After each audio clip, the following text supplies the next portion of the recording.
Hello दोस्तों, स्वागत है आपका हमारे YouTube channel Vivekananda GS research centre में। दोस्तों, कल जो है हमने मौलिक अधिकार में कुछ चीज़ें पढ़ी थी और आज आर्टिकल की शुरुआत करेंगे। और जैसा कि आप लोग जानते भी हैं, कल हमने लापरवाही की परिभाषा बताया था, तो उसको देखिएगा, समझिएगा क्या क्या लापरवाही आप लोग करते हैं।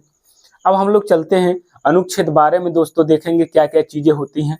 देखिएगा, अनुच्छेद 12 में राज्य शब्द को दोस्तों परिभाषित किया गया। किसको परिभाषित किया गया है? राज्य शब्द को परिभाषित किया गया है। जैसा कि आपको पता है कि राज्य शब्द जो है 3 अनुच्छेदों में और भी परिभाषित किया गया है। जैसे अनुच्छेद 12 में भी राज्य शब्द की वही परिभाषा है, और वही परिभाषा अनुच्छेद 36 में भी राज्य शब्द की है, और वही परिभाषा अनुच्छेद 152 में भी राज्य शब्द की दी गई है। क्यों? क्योंकि जो मौलिक अधिकार प्राप्त होता है राज्य के विरुद्ध प्राप्त होता है, ठीक है, ज्यादातर, तो इसलिए यहाँ पर राज्य की परिभाषा दी गई है। वो इसके बाद आप जाएंगे 36 से 51 के बीच में, तो कहा जाता है राज्य के नीति निर्देशक तत्व। तो जब राज्य के नीति निर्देशक तत्व कहा जाता है तो वो भी क्या होगा? वो भी पहले राज्य की परिभाषा वहां देनी पड़ेगी।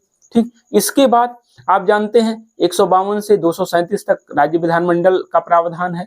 तो जब राज्य विधानमंडल का प्रावधान है तो पहले राज्य की परिभाषा आपको देनी पड़ेगी। तो आप जान लीजिए, जो परिभाषा अनुच्छेद 12 में दी गई है राज्य की, वही परिभाषा 36 में भी दी गई है, और वही परिभाषा अनुच्छेद 152 में भी दी गई है। ये आपको क्लियर होना चाहिए। जो परिभाषा अनुच्छेद 12 में है राज्य शब्द की, वही परिभाषा अनुच्छेद 36 में भी है, और वही परिभाषा अनुच्छेद 152 में भी है। ठीक, अब देखिए दोस्तों, इसमें पूछा ये जाता है कि राज्य शब्द के अंतर्गत क्या क्या चीजें शामिल होती हैं।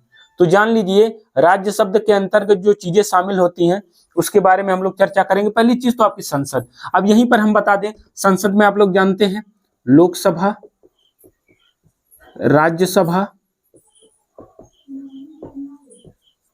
और राष्ट्रपति। लोकसभा, राज्यसभा और राष्ट्रपति हो गए। तो अगर हम बोले राज्य शब्द के अंतर्गत संसद आता है तो संसद में राष्ट्रपतियों आएंगे, लोकसभा आएगी और राज्यसभा भी आएगी। ठीक है, इसके बाद देखिएगा राज्य विधानमंडल। अब यहाँ पर हम थोड़ा सा राज्य विधानमंडल के बारे में यहाँ बता देते हैं। ठीक, राज्य विधानमंडल में आती है विधानसभा, विधानसभा, ठीक है, विधान परिषद, विधान परिषद, ठीक है, और एक आते हैं राज्यपाल। अब ये इस पर यह भी निर्भर करता है कि उस राज्य में विधान परिषद है या नहीं। ठीक है, अगर नहीं रहेगा तो विधान परिषद हट जाएगी, विधानसभा और राज्यपाल रहेंगे। क्लियर है दोस्तों?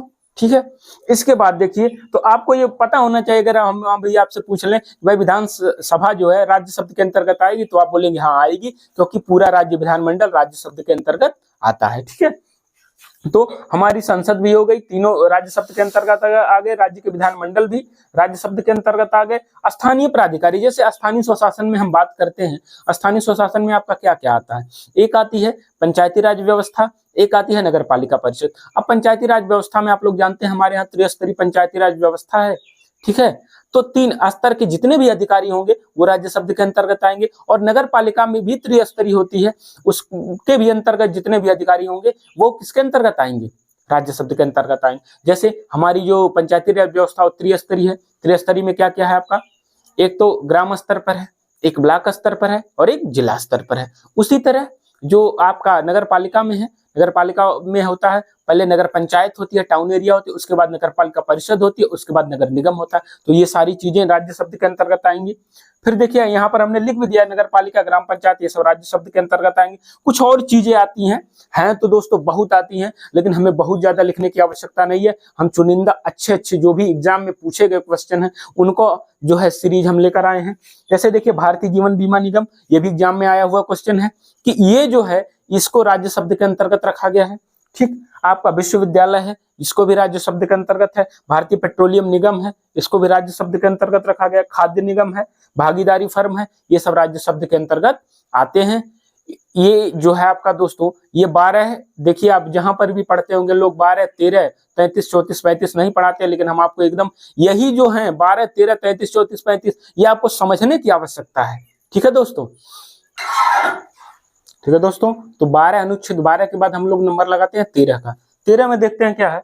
13 में कहा गया है कि मौलिक अधिकारों से असंगत विधियां शून्य होगी। पहले मतलब 13 का समझ लीजिए। आप लोग हमेशा 13 को छोड़ देते हैं। 13 का मतलब ये होता है कि यदि कोई भी संशोधन या कोई भी विधि जो मौलिक अधिकार को छीनती है या उसको कम करती है या उसको समाप्त करती है, तो वो विधि यहाँ क्या हो जाएगी, शून्य घोषित हो जाएगी। अर्थात हम ये कह सकते हैं कि अनुच्छेद 13 जो है एक तरह का बॉडीगार्ड है। किसका? मौलिक अधिकार का। इसका बॉडीगार्ड है, मौलिक अधिकार का बॉडीगार्ड है। दूसरी चीज, ये अनुच्छेद 13 का सुरक्षा कवच है, ये मौलिक अधिकार का सुरक्षा कवच है जो मौलिक अधिकार को कोई भी क्षति पहुंचने नहीं देगा। कौन? अनुच्छेद 13। अनुच्छेद 13 एक ऐसा अस्त्र है जो मौलिक अधिकारों का क्या है, बॉडीगार्ड है, जो मौलिक अधिकार को कोई भी क्षति पहुंचने नहीं देगा। दूसरी चीज, एक चीज बता दे आपको, देखिए हमने बोला मौलिक अधिकारों से असंगत विधियां शून्य होंगी, कि मौलिक अधिकार को जो छीनती है, न्यून करती है या उसको समाप्त करेगी, वो विधि यहाँ काम नहीं करेगी। जैसे आप देखें ना बरमूडा ट्रायंगल, उसके बीच जो कोई जाता है जहाज या कुछ भी जाती है, तो वहां की ग्रेविटी इतनी तेज होती है वो अपने आप खींच लेती है, उसको समाप्त कर देती है, वहां आता पता नहीं लगता किसी का। तो उसी तरह यहाँ पर भी है कि अगर कोई आता है मौलिक अधिकार को कम करने, तो 13 उसे वैसे कम करके भेज देता, कहा जाओ तुम्हारा खेल यही खत्म हो जाता, जान के वांदे पड़ जाते हैं। ठीक, तो जान लीजिए मूल अधिकारों से असंगत विधियां शून्य होंगी। इसे मूल अधिकारों का सुरक्षा कवच कहा गया है। सुरक्षा कवच किसको बोलते हैं? जो आपकी रक्षा करे, तो मूल अधिकार की रक्षा करता है।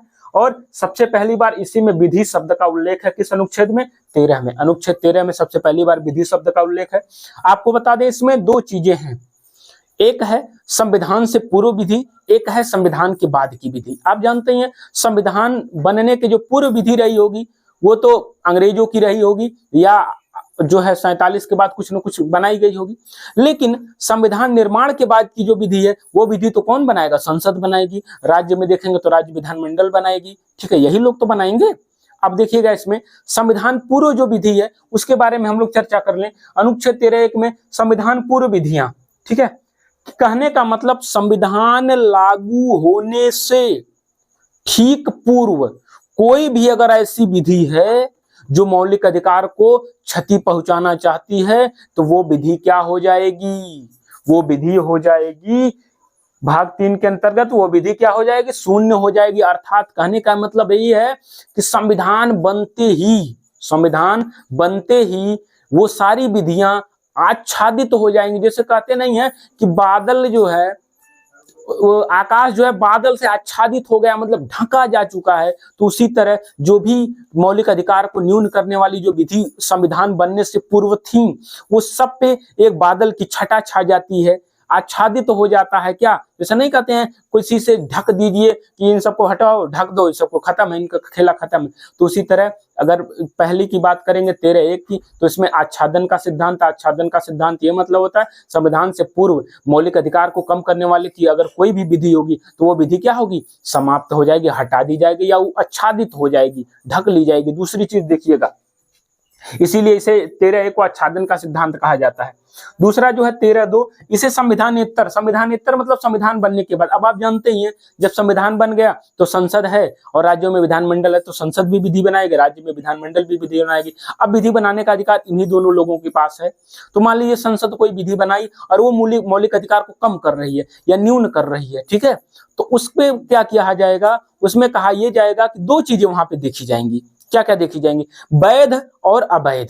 वैध और अवैध में क्या है कि जैसे मान लीजिए अगर वो मौलिक अधिकार के जो विधि बना रहे हैं संसद वाले मौलिक अधिकार के संगत है, मतलब मौलिक अधिकार के लिए बेनिफिशियल है, तब तो वो सही है। लेकिन अगर वो मौलिक अधिकार के असंगत है, मतलब मौलिक अधिकार के संबंधित नहीं है, मौलिक अधिकार को कम कर रही है, तब उसको हटा दिया जाएगा। इसीलिए इस सिद्धांत को अनुच्छेद 13(2) को पृथक्करणीयता का सिद्धांत कहते हैं। पृथक्करणीयता का सिद्धांत मतलब वैध और अवैध को वहां पर क्या कर देना? अलग कर देना। कुछ देखिए 13 का जो कॉन्सेप्ट है इतना आसान है कि इसमें समझने में कोई दिक्कतें नहीं है।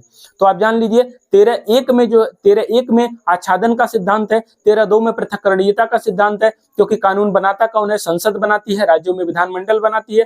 तो जो कानून बन गया उस बनने में क्या है, अब ये छांटेंगे वैध है कि अवैध है। अगर वो वैध होगा तो वो मौलिक अधिकार को न्यून नहीं करेगा, लेकिन अगर अवैध होगा वो मौलिक अधिकार को न्यून करेगा। ठीक है, अब यहाँ पे ये हो गया आपका। तो इसीलिए हमने यहाँ बोला पृथक्करणीयता का सिद्धांत। तो ऐसे होता क्या था कि 1973 तक अब ऐसे ये हो गया कि मौलिक अधिकार में हम कुछ कर ही नहीं सकते हैं। तो अब अंतिम में जाकर केशवानंद भारती बनाम केरल राज्यवाद आया। उन्होंने इस पक्ष में कहा कि मौलिक अधिकार में संशोधन हो सकता है, मौलिक अधिकार में संशोधन हो सकता है या संसद मौलिक अधिकार में संशोधन कर सकती है, लेकिन इसका आधारभूत ढांचा प्रभावित न हो। वही मतलब है कि इसका आधारभूत ढांचा जो है इसमें वो प्रभावित न हो